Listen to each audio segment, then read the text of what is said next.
So for the first book review, I chose to read Nothing But Freedom, Emancipation, and Its Legacy by Eric Foner. Its original publication date was 1983. And as you can tell by the title, he talks about the Emancipation Proclamation.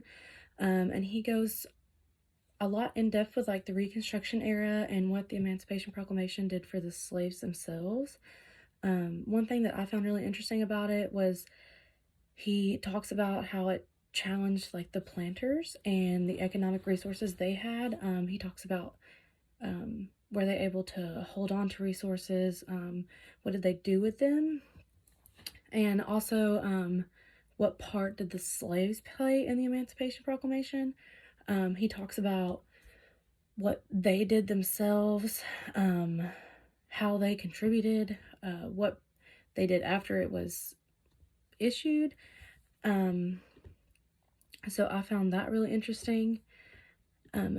I would recommend this book to anybody that has interest in the Emancipation Proclamation and like slavery abolition and Abraham Lincoln and stuff like that. But if you don't have interest in those things, I would not read it. There are some points in the book that are a little bland, kind of boring to read, because it is a kind of long book. It's about like 167 pages, I believe, something along those lines, with the foreword and everything. But Abraham Lincoln's my favorite president, and I've always been interested in the Emancipation Proclamation for some reason, so I chose to read it. But I read this entire book, cover to cover, every word on every page. But I would recommend it if you are interested in something like that. But if not, then I wouldn't recommend it to you.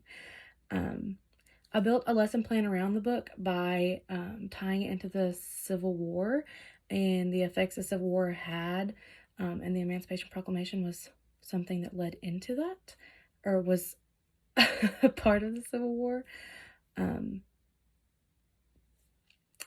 But other than that, I just used it as a resource in my lesson, as well as virtual field trips. So yeah.